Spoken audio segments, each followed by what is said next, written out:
Going live. Okay, there it goes. It says we're live now. So this is actually being recorded and it'll be pasted up on YouTube when we're done. Um, just trying to figure out a little bit of the technology. It's more of an experiment right now, but I figure everything that we're talking about is public information. So it's nice to have it recorded for posterity. I think just having the video chat and then not having a log makes it where a lot of our information can get lost. So hopefully doing this hangout on air solution will make it where everybody in the community can kind of stay in tune on all the stuff that you're showing off and what our goals are for the Botspeak on PRU. Sounds good. Okay, hold on a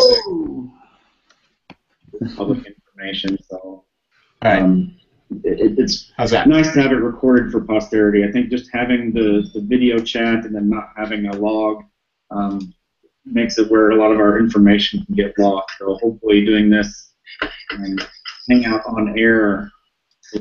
Okay. You still there? I'm still here. All right. I'm trying to make it so that I can show you from both two different computers, two different things. And then I also sent you a chat. Did you get the chat thing I sent? I don't know. Let me see. Because I don't see it here. It was a list of things that I want to make sure we covered, but. Was it just in the just an email, or was it a? No, it's on the chat side of this thing, but I just closed it, so that's okay. We will not use that technology. Okay. All right. So the first thing, I wanted to talk just quickly about is, let's see if I can do it here. I need a new set tone command. So I was thinking of something like that. Can you see that one? Yeah. Let me pull that up. Oh, set tone. Okay, so that's using the PWM, or is that going to be something that we're actually looking to shape more of a sine wave or something like that out? Right. That's what I was thinking. Is we actually can control the frequency. Well, certainly the frequency, but what about the shape of the wave? Do you want it to be a sine wave? Is it fine to be a square wave? Yeah, just a square wave. I think is fine. Okay, because it's possible. We've seen some folks take the PRU and adjust the PWM samples frequently enough to actually, with a little bit of a low-pass filter, actually generate a sine wave. Yeah, I think if we just do it, then we can vary the. We don't even vary the duty cycle. We're just varying the frequency and duration. Then people can put a filter on it, an analog filter on it, if they want to make it nicer. A low pass. Sure, but if you're outputting a square wave and not enough samples, the quality of that wave is still going to be pretty off. But if you're on a square wave, okay. So this is just what's the difference between this and just an analog write? So the difference here is that you're setting the frequency of the updates here in addition to the duration. The duration. Okay. Now it would be nice. Some of the nice systems will let you then. It'll start producing the tone, and then you can keep on going and doing whatever you want while the tone is playing. But I don't know if we can support that on all the platforms. I'd have to check. Okay. Right. And are you fine with this just being on the 8 signals that have PWMs, or are you looking for this to be on all the pins? I'm just looking for this to be a Botspeak command. How it actually gets implemented is up to the system. The problem I keep having is we've got to come up with a good way of having it error checking so that it goes through and says, if you try, like on an Arduino, if you try PWM pin 1, it should come back and tell you this pin doesn't support PWM, and we haven't done that yet on ODMs. But so that's a universal problem across platforms, and we can solve that in one consistent way. And as long as we have a set of pins that this works for, and that there's some error handling, if you assign a pin that it doesn't work for, then you're happy. Right. So that was step 1 on the agenda. Step 2 on the agenda is Botspeak versus TinySpeak. So we're doing the TinySpeak on the Arduino, which is basically a byte version of the ASCII text that's Botspeak. Right. And I was wondering on the PRUs, are you thinking of doing TinySpeak or Botspeak? And should we get rid of TinySpeak and just have Botspeak ASCII characters around across the board? That's a good question. I'm not sure which one Deepak is implementing initially. It looks like a lot of the way he's doing things with his approach is he's looking to do some analysis on the host processor side before dumping down the script. His initial draft, he did a Python API for writing Botspeak code down to the PRUs. And I was a bit concerned because he didn't implement the start script, end script. Instead, he just said, okay, here's a string that holds the entire script, and you know, they're just a Python function to turn the string into something, and then to send it down to have it run, which I think is different than what you have in mind, because I think that what you have in mind is being able to type in individual commands and being able to see feedback immediately, and not sending them down a script at a time, but sending them down a single operation at a time. So I mean, that's an interesting discussion, because a script of one line could give me my instantaneous feedback, and a script of n lines could execute all n lines and then return all the n replies for each line. So maybe we don't need to differentiate between script and non-script. Okay. The reason I differentiate is because I actually write code where I do some direct commands, then I have a script, and then I execute some direct commands. So when I download the script, it doesn't actually run the script until you have the direct command run script.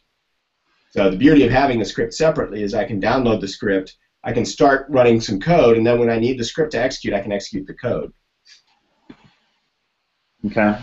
I can preload it, basically. That's its big advantage. But do you are you ever going to be running a script and then want to be able to execute individual in parallel? So a great example is a proportional controller where you are doing the actual control loop on the PRU, but you want to change the gains for the different Right.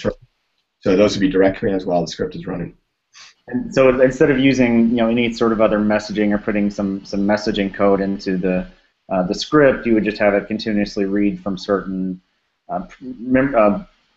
variable values, and you could use individual commands to update those variable values, right? Yep. Yeah. So I need to make sure that that Deepak's stuff understands that aspect of it. Looks like one of the guys that's mentoring the project is looking to join, so I'm going to see if I can bring him on now, Alexander Holm.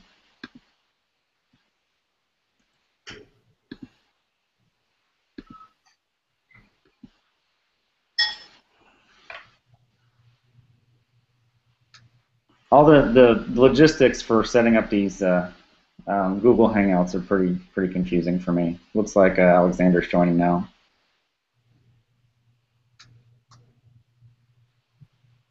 Doesn't look like he's moving though. No, looks pretty stationary. Oh. Not moving or talking.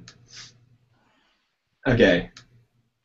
All right. So point number one is you're looking for the set tone, and then point number two again was.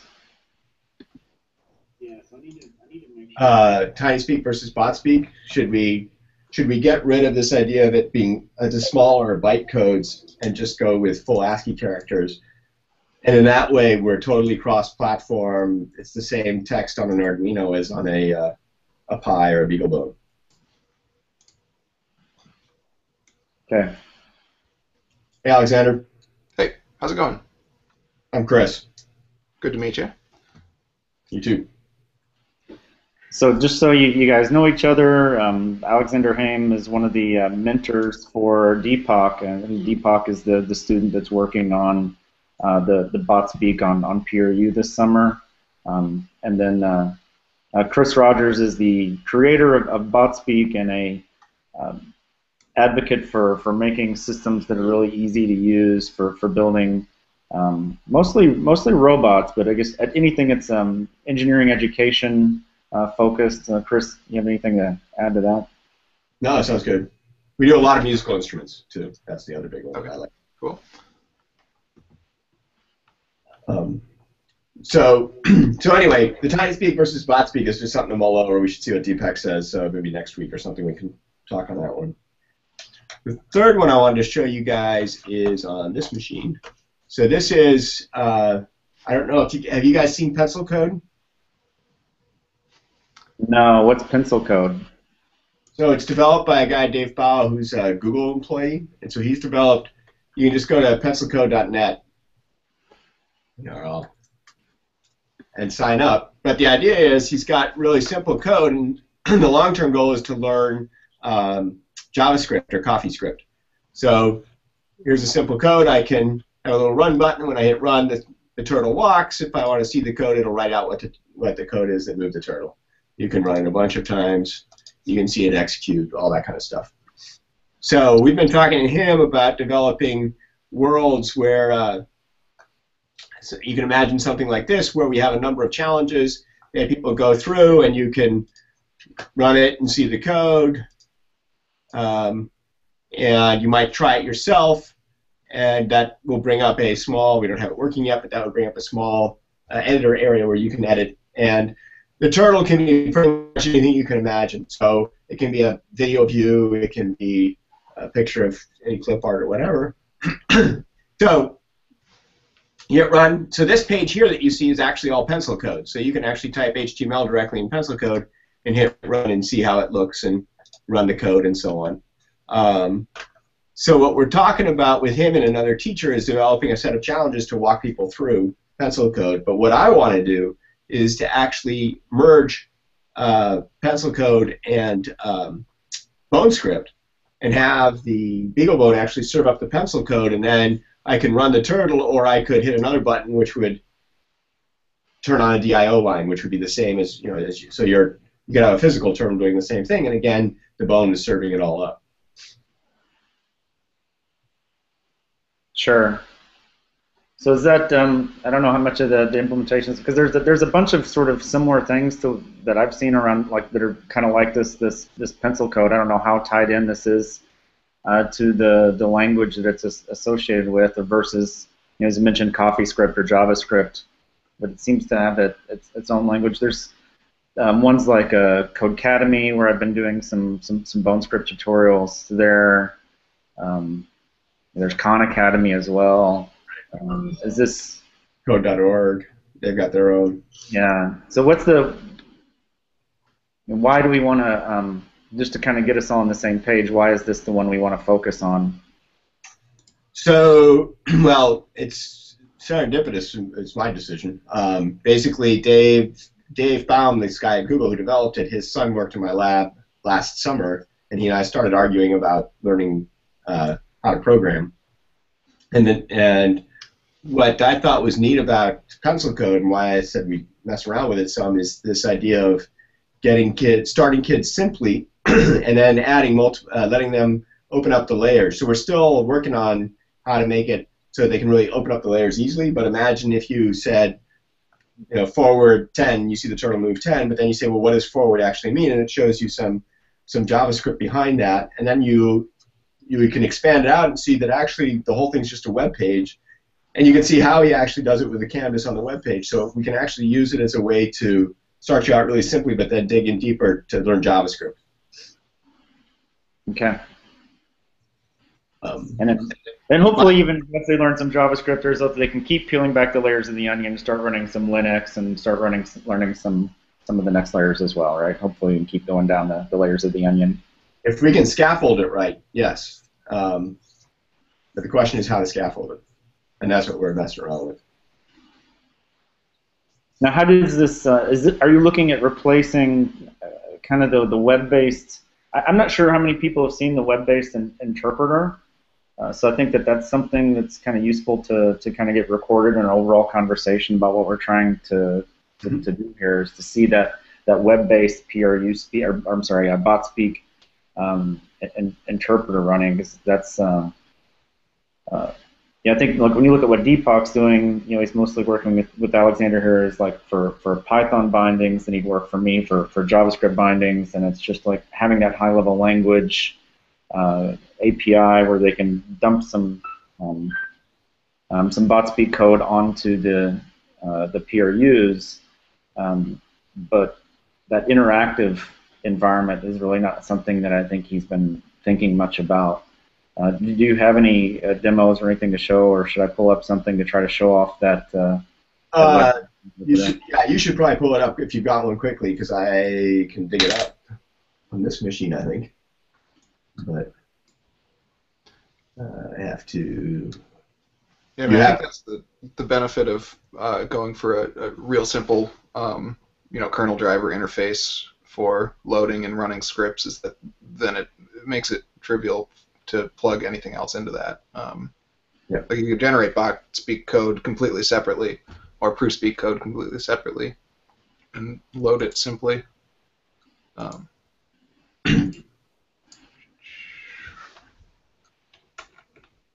Yeah, I figure out where my Chrome extensions are. It should be on this machine, but I don't see it.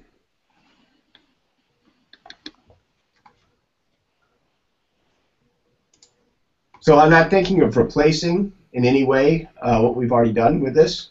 I'm thinking more along the lines of this being similar to the Chrome extension, in that it's another way that you'd be developing Botspeak commands.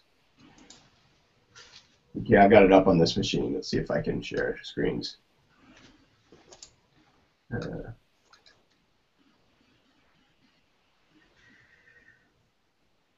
I see it in the little window, but I don't see it on the big screen yet. Okay. Because it's. Oh, that's because your audio is drawing it to the one computer that has the audio. I can see that too. Hold on a second. It wants me to. I have to get permission for something for some reason. There we go. Okay, let's see if I can mute this guy. Jason, if you click the little picture, it keeps the focus on it. Yeah, I clicked the picture and it brought it to the screen. I'm not sure which one is getting recorded. Oh, gotcha. All right, how about now? I'm expecting most likely it's going to be mine that's getting recorded. You've got a bit of echo, but we do hear you, Chris. Okay, do you still have an echo? Nope, that seemed to kill the echo. Okay, good. All right, so this is the thing that Rafi pulled together. You pick your oh shoot, it's not working. You pick your device, and that should flip between devices, and then you can type in, test the code, and type in, test the connection, and then type in bytecode here. I'm not sure why this decided to stop working on me, but I'd have to ask him. But the idea is to make something super, Alexander, to make something super simple that you can say, I have this piece of hardware, this is how I connect to it, test the connection, and immediately just type in set DIO 13 to 1.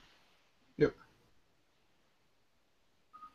So we were definitely thinking of rebuilding this more so that we can actually have pencil code talk to this. This could be the engine that talks to hardware. I know you moved it over to the BeagleBone, which I think is totally cool. I haven't had a chance to mess with that yet, but I want to. Yeah, because before, with the application that you're showing right now, it requires a Chrome extension, because the permissions in order to talk to the network port or to the serial port, aren't there. So you have to create a Chrome extension in order to talk to those things. And just by moving it to be served off of the board, and creating a little well, but just by doing that, you can actually just use socket.io to communicate to the board and send the messages directly over socket.io. As long as we have a stream interface to the interpreter, I think we should be fine. I think that if you look at some of the low levels that Deepak and Alexander are looking at right now, they're looking at making the Botspeak interpreter show up on the main ARM processor as a file interface. So streaming to it would be fairly easy from that perspective. But I think that they're just looking to dump an entire script at a time, and I don't know that they're really going to handle the while there's a script running, sending individual operations. I think that's the. That's actually Deepak has been working on that, having scripts be sort of single command interruptible, so that a single independent command can be given priority and not kill the current script. Yeah, because what I really like doing is being able to set up some tight loop that's running some stuff and then change some variables in real time that affect the output of the motors or whatever. Huh. Yeah, that's a good idea. I don't think that's part of the plan now, as far as just, altering the current running script. But that would be a good thing to discuss with them. The place where I use it most is with with controllers of any sort. So if you imagine a PID controller that you program, you want to change the constants, but you want the loop to happen really fast. Yeah. Huh. Yeah, I'm not sure what the current state of sort of ARM side input is to the scripts, but yeah, I'll bring that up with him. Thanks. Yeah, I think that we're not really looking at modifying the running script itself. I don't think it needs to be code modifications, but the variables, right? So that whatever the variable allocation is, those are the ones that I think really need to be updated. So instead of creating a message interpreter, all you're doing is updating those memory locations with those variables. Yep. Yeah. So the last thing I wanted to show you guys that I'm working on, that a bunch of my students have been working on, is this Jumbo Books, which I can pick my hardware. So I can pick the BeagleBone, for instance. And you know what? Let's lock it so you can actually see it nicely. And can you see the book that pops up? No. Hold on a sec. Let me go back and redo this. I need to share all of LabVIEW, not just the. Actually, you know what? I can share. Let me share all the application. I'll share the whole desktop. Okay. Now you can see.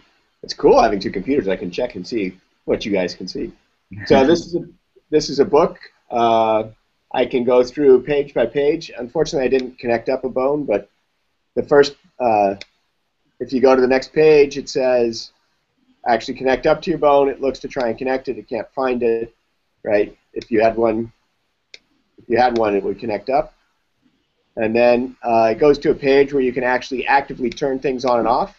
So if I had a BeagleBone, it would turn the lights on and off, so you can test stuff out.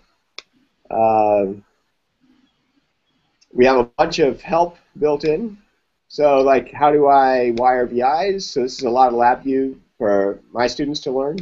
So you can see it's all already gets people going on how everything works. And then we start going live. So this actually looks like a LabVIEW diagram. You could change, say I want pin 2, and I want to set it high, and I hit run. I can open it, and then I can start editing away these various Botspeak VIs. And then we get more complicated. Can you send the pin low, wait, send the pin high, and wait, and then can you run it forever? And then Kyle, who wrote this, was particularly proud of this, which gives you the pin out for how you connect up for blinking an LED. And then you can open up the solutions to any of the problems too to see how that works. So the idea is to get them started in just how you get everything working and and giving them some hints on how to get started on the different platforms. You can see if they were instead getting started on the Arduino, it's actually exactly the same book, only it's Arduino based. So again, I try and connect up. If I can't connect up, I say I have an error. Again, I tell you where to get help, and I immediately then go into this idea of letting you turn things on and off and how you can wire stuff up and start doing great Botspeak code. Or you can do the lily pad, or you can. So the idea is eventually we would have a whole library of a ton of these, and that they're just in the makerspace, and students can go say what they're actually wanting to use. And so this one I like. These proto ones I really like because you can then go push the button and see this light go on. You can turn on LEDs like this. You can see what the light sensor is reading in real time. So that as a teacher you can walk around and a lot of your problems get taken care of. If they're not plugged in correctly, they'll get back an error that says, you know, I can't find it. Did you plug it in right? So you can see Proto Snap. You can turn the RGB lights on. You can read the light sensor value or push the button in. So we're prototyping all these in LabVIEW, but there's no reason that this couldn't be a web page as well, as long as the web page can talk to hardware. Okay. But it's a lot of stuff like you've already done with the web page that comes up automatically on the BeagleBone, right? That goes through and it actually makes your connection for you. It tests the connection. I would love to get a page like this on your web page where it actually just shows a picture. Or we can, you know, it just shows a picture of the bone, and I can right away see the value of coming out of this analog out port, or I can toggle these lights on and off, or I can maybe get a, you know, put a graph connected to a digital pin or something like that.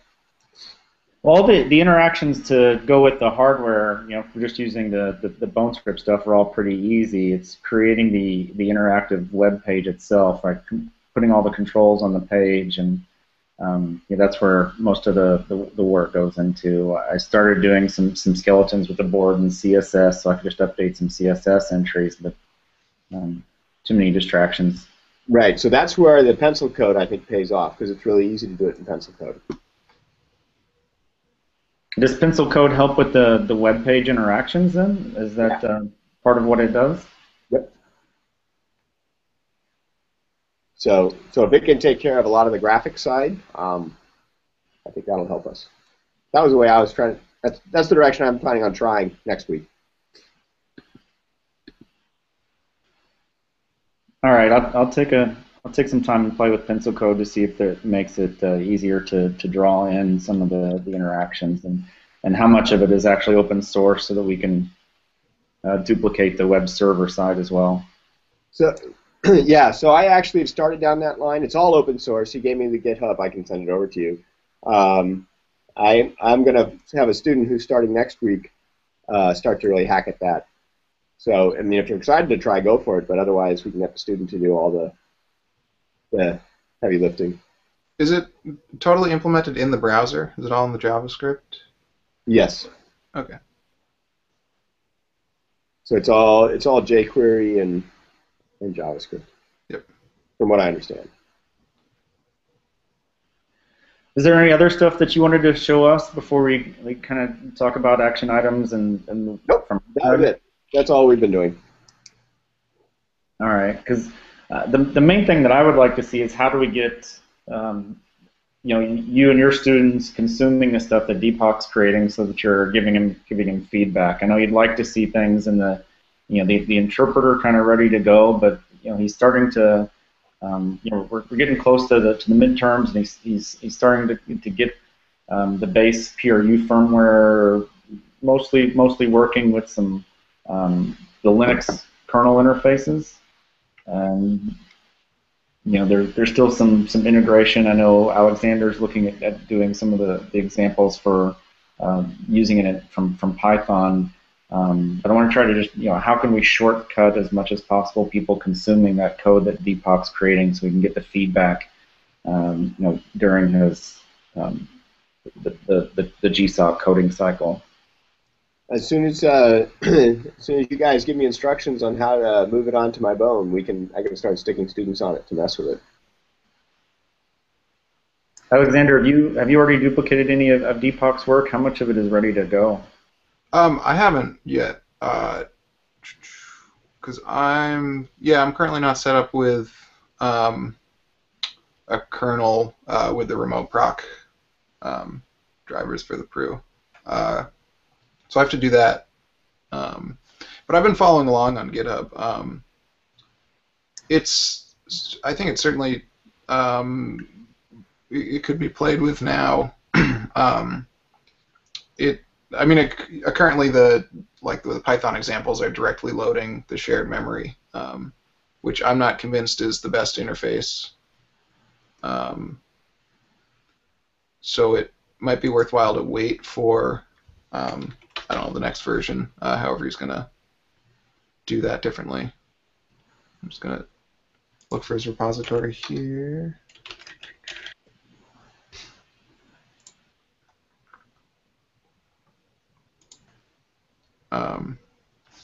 But yeah, I mean, I think probably by midterm it should be testable. Would be my impression. Okay, midterm's like a week and a half away, I believe. Yeah.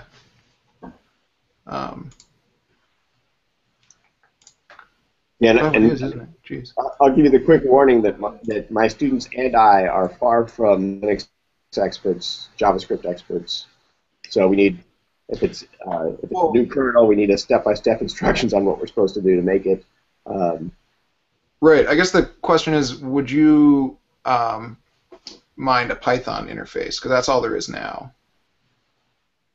That's fine. So you're saying we would.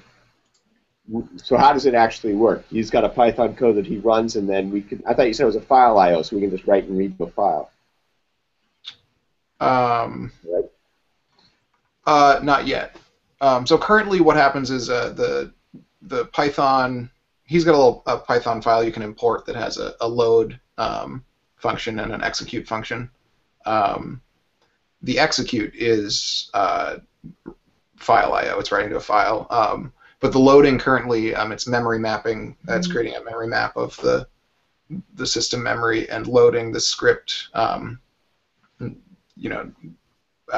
a blob of bytes into the shared memory that the PRU is reading from.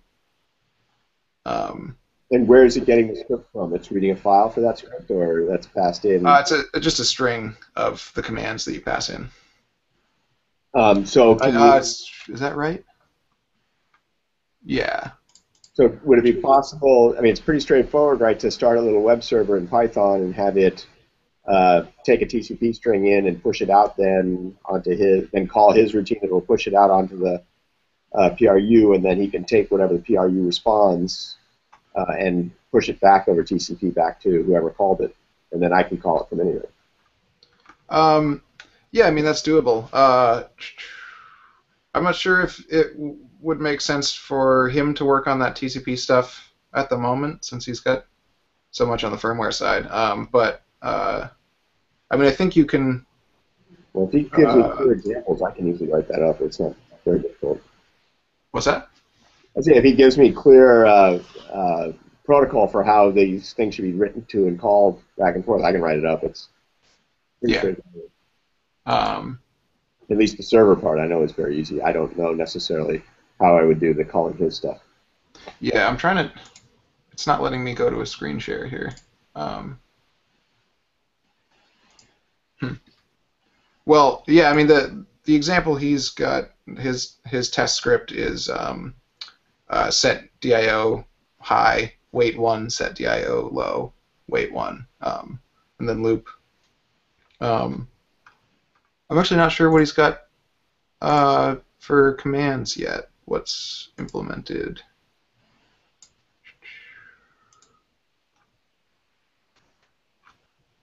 Yeah, I'm currently looking to see if I can find the share that he gave me. I thought it was on Gist on GitHub, but if you go into his Botspeak repository, there's the user space lib. Here, I'll put it in the chat here.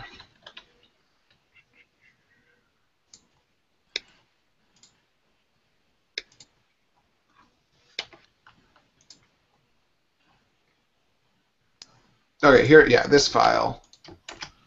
Just put the link in the chat. Here's an example running it. I haven't run this myself, but he reports that it works.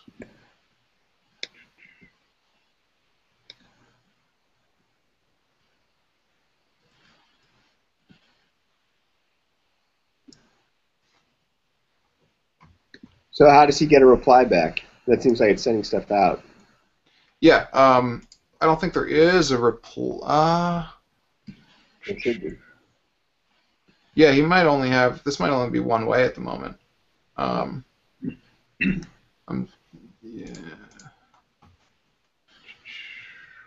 Okay, yeah, that's the same file.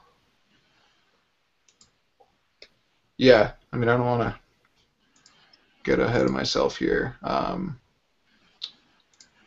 Well, should we have a telethon with him next week, and then we can finalize all that? And I can easily throw a TCP server on top of this that would just send that Botspeak code. Yeah. And yeah, then send that out. I mean, that's. What are you looking for a response? Just a successful status, or do you want to read some pins? So every Botspeak command has a reply, so that this is the way I always check to make sure it actually got the reply and executed it. So there's a spec on all of that at the website. For this case, it would send back the state of the DIO pin 0, the amount of time you waited, and again for each of those commands. So the issue there, though, is that it wouldn't be able to send back responses as quick as it can execute commands. So if you have, that's why we have the script. So if you have a start script and end script at the beginning of both of those, or script and end script, then the whole script returns. I forget what it returns. I'd have to look it back up again. Okay. Let me say it got the script. So the way I've been implementing it is you can do direct commands just like he's doing here, or you can do a script, and then one of the direct commands is run script. So I can preload a script or a set of scripts because there's actually subscripts too, subroutines. Yeah. And then you can call in one of those subroutines. So you can download a whole slew of programs and then just fire them off and read them. Yeah, so I don't think that's implemented yet. I think he's been focusing mainly on the kernel driver and the interface for loading scripts, and I think that the interpreter still needs a fair bit of work. Weeks. Yeah. Yeah, we're going to have to consult him on this. Yeah, because as far as giving him some feedback on the Python interface, do we want to go ahead and encourage him for the Python interface to make the function calls more stream oriented rather than load and execute? I don't think that he exactly understood that feedback from me when I was trying to give it to him before, right? Or understood what an API might look like that was stream oriented rather than memory writing and then setting the flag to execute. Yeah, and I'm not sure how he arrived at the decision to directly write that to that shared memory. I think that, yeah, I'm not entirely sure if he likes it that way or if that was more of a prototype of what the kernel driver will do. I would lean more towards the latter. I do think that the script should be serialized, with sysfs or something similar, and sent to a kernel driver. I'm just wondering if we can give him a solid API definition of what it would look to stream versus Gotcha. Yeah. versus doing a single time dump, because I'm not sure if he's able to kind of visualize himself what an API would look like for streaming. Okay. Yeah, I can talk API with him for sure.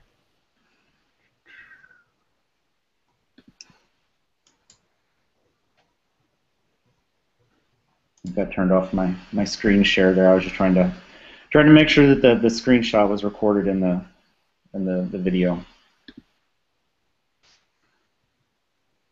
All right, so hopefully you have a chance to talk with him about that this week.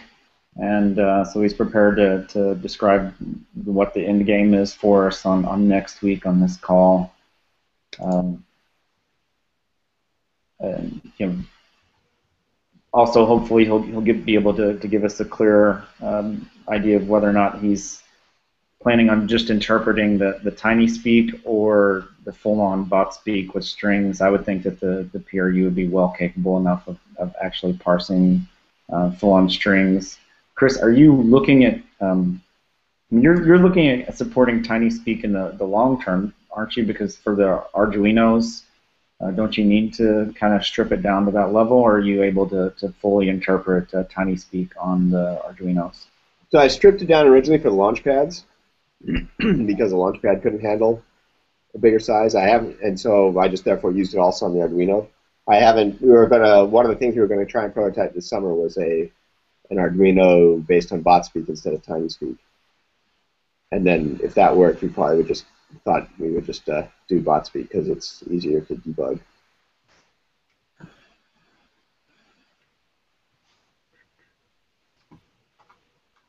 So it's easier to debug when you're looking at the memory array with the script in it, right? Because it's readable as opposed to trying to interpret the small byte code. Exactly. Is that, I missed this, the difference between TinySpeak and Botspeak is TinySpeak is compiled or tokenized? Not compiled, it's just every text string is replaced by a single byte. So okay. So set is a byte and DIO is a byte. 13 is a byte. Yeah. Yeah, I finally found the file I was looking for. So currently, he's only got set, wait, and goto implemented in the compiler. So yeah, not ready for prime time. But he's doing string parsing as opposed to looking for specific bytes, right? He's working with variable length strings. Well, so right now he has a Python compiler, which does that, byte replacement, and that's what's sent to written to the shared memory. So again, that's I don't think the way we would want that to be, because I think it should be compiled. If it's going to be compiled, it should be done by the kernel driver or by a kernel driver. Because I don't think it should be up to the person writing the user space interface to compile the code and do that sort of stuff. So compiled down to what? You're actually interpreting... Or tokenized, I guess, is the right term. So it's tokenizing into his own intermediate language? I mean, that he's then parsing an interpreter on the PRU? Yeah. Where's it? Yeah. I guess it's custom. I don't know if it's based on TinySpeak in general, but yeah. So in Python, he's replacing the whole script by basically a list of bytes. So he's probably switching it to TinySpeak, I would bet. Yeah. Well, we can only hope that it's at least a TinySpeak, so that we're not actually creating yet another interpreter commands. Which is the point of using the Botspeak definition, because there's a whole bunch of different ones you could potentially do, because there's Fermata, all right, there's a lot of different choices here. The idea is to go to the Botspeak as being one that there's a lot of, that Chris is working already on a lot of tooling, and there's producing a lot of solutions out of, so that we know it's fairly general and it'll apply a lot of, against a lot of different cases. Trying to create yet another one seems like a really bad approach. Yeah, I mean, it would be, a custom mapping, basically. Yeah, I'm not sure if he is aware of TinySpeak. One of the things he sent around, he had mapped out all the conversions, so I think he is. Oh, okay. Yeah. Yeah. So I know that he is currently planning to do, some sort of tokenized version, whether it be TinySpeak or something custom. But maybe doing the full string interpretation in the PRU makes sense. he should certainly at least try that. Well, if he's trying to simplify the PRU code, there's nothing wrong, I think, with using TinySpeak. Are there some things that TinySpeak doesn't support, Chris, or does it support the full Botspeak instruction set? So it's not as general. So if you want to do floating point and stuff like that, if you want to do more than 12-bit integers, it starts to break down.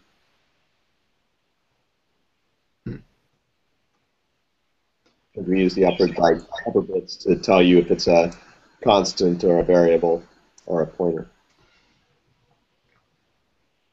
So yeah. I mean, I think that the current use case for this, I think,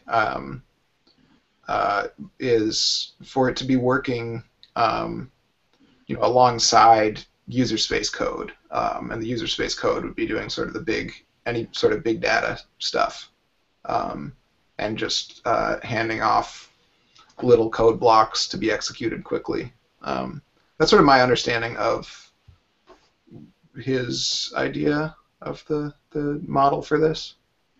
And yeah, I mean, maybe that should be generalized more. But yeah, well, I mean, I don't see a problem with. Got one working, it's not going to be hard to switch to the other. So I think the discussion next week we could really cover. Yeah, I mean, I guess TinySpeak will be simpler to implement. So it seems like a good place to start. What time do you guys want to meet next week? Unfortunately, at this time I have the provost visiting, so I can't do it then. Since he's my boss. Can we do it 1 hour earlier? Sure. So how about? I mean, I would love to do it. We can do it first thing in the morning. Well, that's probably too early for you guys. What time would you like? 11 o'clock? My time? I think Deepak's in India, so earlier is probably better for him. 8 o'clock? 8 o'clock Eastern is fine with me. I didn't make the 1:30 a.m. meeting this morning foolishly, but I would be fine with 8 a.m. Alexander? Yeah, that's fine. I'm Eastern as well, so. Where are you? I'm in Vermont. Oh, nice. Yeah. Pantelis is in Greece, so he's the mentor that really knows the most about the PRU interface to the kernel and all the low-level stuff. Alexander's kind of the high-level integration guy on the Python side, and then I'm doing the high-level integration on the JavaScript side. And I'm the clueless user. That's great. All right, so let's go. Should we go for 8 a.m. and then change it if people can't do that? All right, that'll partially solve the fact that I can't figure out how to make this hangout reoccurring. I sent out a reoccurring invite that confused some people because I was able to get a. Well, I'll just go to setting this up every time weekly manually. And just use this method. It seemed to be okay, and I think this should just show up on YouTube when I click done. Cool. All right. Okay. Thanks, Chris. Appreciate your time. Thanks, Alexander. Really appreciate you joining and you helping out everything that the Deepak's doing. Thanks. Yeah, this is totally cool. All right. Thanks a lot, guys. Okay. See ya. Bye. Bye-bye.